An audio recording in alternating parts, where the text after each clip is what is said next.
But we begin with the UK's Tory conference in Birmingham, where two high-profile Conservatives were hoping to step out this week and show off their prime ministerial qualities. A lot of them doing that at that conference. Instead, they're under fire. One, the UK's Foreign Secretary, in a spat with Brussels after comparing the EU to a Soviet prison. Now, Darren, this is, as you were saying earlier, this is causing quite a stir indeed, especially Jeremy Hunt's comments. Let's talk about that. We're normally used to his predecessor, Boris Johnson, making gaffes and causing all sorts of trouble across the continent. It is Jeremy Hunt, though, the new British Foreign Secretary, who seems to have done it this time. As you say, what happens at this Conservative Party conference is each cabinet minister gets up and makes a speech. It was his turn yesterday, and he really didn't hold back. It was very much a kind of almost, where he referred to it, a Dunkirk approach to Brexit. Lots of patriotic talk, clearly speaking to a domestic Conservative audience,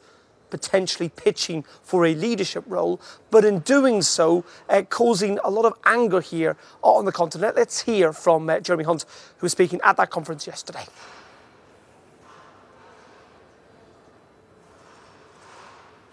I think we can hear from Jeremy Hunt. He was speaking at that conference. If we can listen to what he had to say, comparing the EU to a Soviet prison. Do we have that? All right, well, the EU was set up to protect freedom. It was the Soviet Union that stopped people leaving. And the lesson from history is clear. If you turn the EU club into a prison, the desire to get out of it won't diminish, it'll grow. And we won't be the only prisoner that will want to escape. Pretty extraordinary stuff in many regards. And as I say, it has sparked this real sense of anger, I think, here. And it just keeps coming. Today we've heard from a whole series of people connected with the Commission and the Council and indeed many Eastern European countries who are not happy with what the British Foreign Secretary had to say. Among them, Germany's Europe Minister, Michael Roth. He blasted it, insisting that, sorry, Jeremy Hunt, the EU is no prison. We heard also from Guy Verhofstadt. He said it was offensive and outrageous, especially those millions of Europeans that lived under Soviet occupation. Latvia's ambassador to London said the Soviets killed, they deported, exiled and imprisoned hundreds of thousands of Latvia's inhabitants after the illegal occupation in 1940 and ruined lives of 2 generations, while the EU has brought prosperity, equality, growth and respect. And even some criticism too from the British establishment in some regards. This from Peter Ricketts, who ran the Foreign Office in London from 2006 to 2010. He says this rubbish is unworthy of a British Foreign Secretary. The EU isn't a Soviet-style prison. Its legal order has brought peace and prosperity after a century of war. So a real sign of anger there. And also it reflected somewhat when we heard from the EU Commission spokesperson at the midday briefing in Brussels today. Again, not holding back his thoughts on what Jeremy Hunt had to say yesterday. Let's have a listen.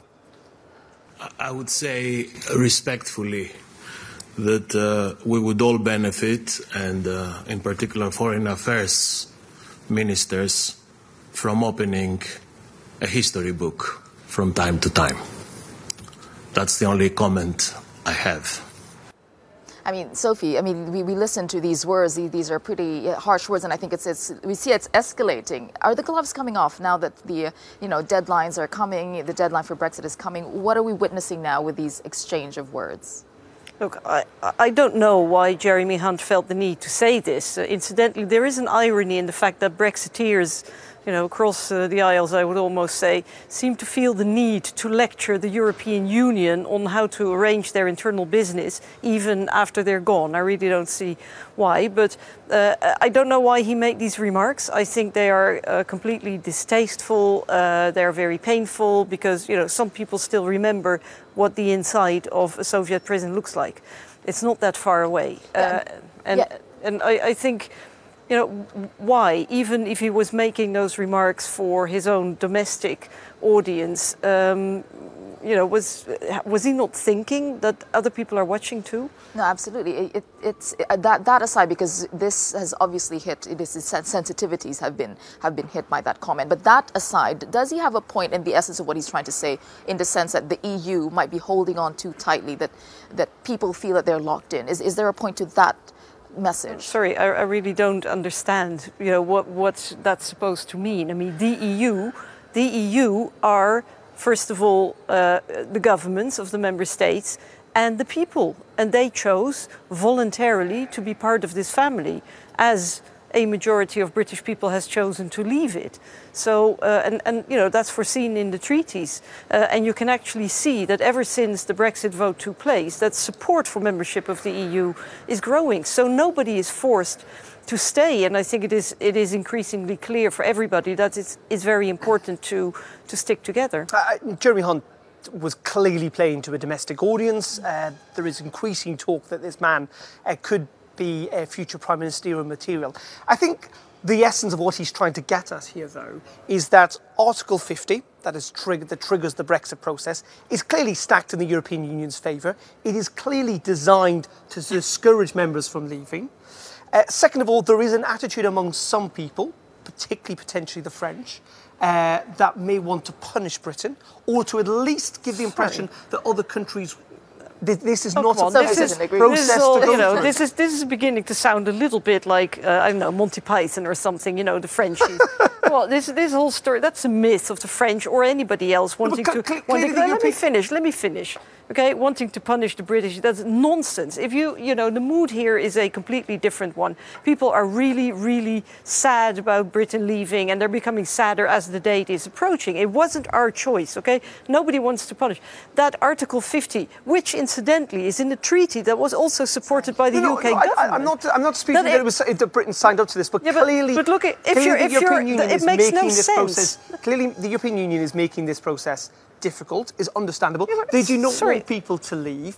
And there is a sense that I think that what Jeremy Hunt is trying to convey potentially is that for lots of British people, they feel that they're being punished because they made a democratic decision. You know why they feel that way? You know why they feel that way? Because they've been told this nonsense by the media the whole time. I mean, it is simply not true. But you cannot expect, the point is that all the proposals so far, when the government finally seemed to agree to some degree on proposals, because it took them 2 years to figure out what they actually wanted in leaving the European Union, and then they're asking for something which is impossible, namely breaking up the internal market. It's ridiculous. It was the Brits who, and I very much agreed, the Brits who've been pushing for the creation of the internal market, for the development of the internal market, and now they're leaving this saying, oh, but actually, we only want the one pillar out of four. I mean, come on, that's simply, you cannot expect the European Union to unravel itself just to please the Tory party, because this whole problem has only emerged because of an internal rift in the Tory party. And that is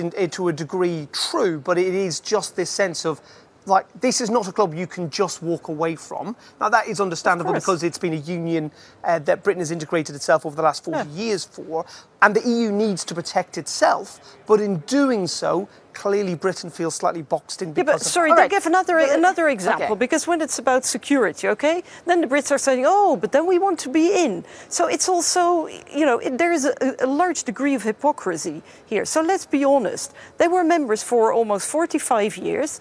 We're sad that they're leaving. Many Brits are also sad that they're leaving. It all doesn't look as rosy as the Brexiteers had promised them it would be. So to now say, oh, it's, the EU is to blame, because this is a blame game. This is all about pointing the finger at the EU for the problems that have been caused by the Brexiteers, basically. All right, very quickly, because... I just think what is interesting, aside from all of that, is... that Jeremy Hunt, made this speech in the way that he did. He clearly was playing to that domestic audience, and people will have liked it.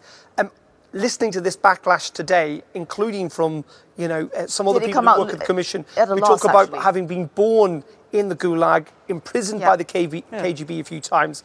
This man goes on to say he's happy to brief you on the main difference between the EU and the Soviet Union and why we escaped the USSR.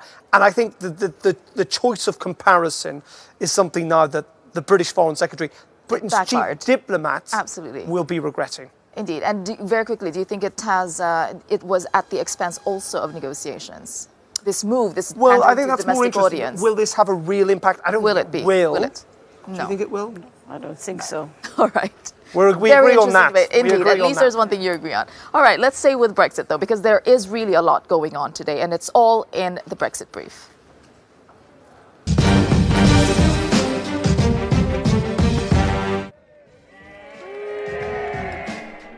Remember this? Back in 2016, Brexit campaigners toured the UK in a bright red bus emblazoned with a bold pledge, leaving the EU would save £350 million a week.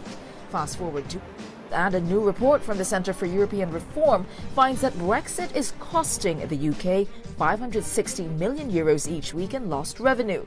This as companies have cut investment amid Brexit uncertainty. One thing that is certain, Boris Johnson really likes bridges. In an interview with the Sunday Times, he suggested a bridge between mainland Britain and Northern Ireland, saying it would signify a belief in Britain.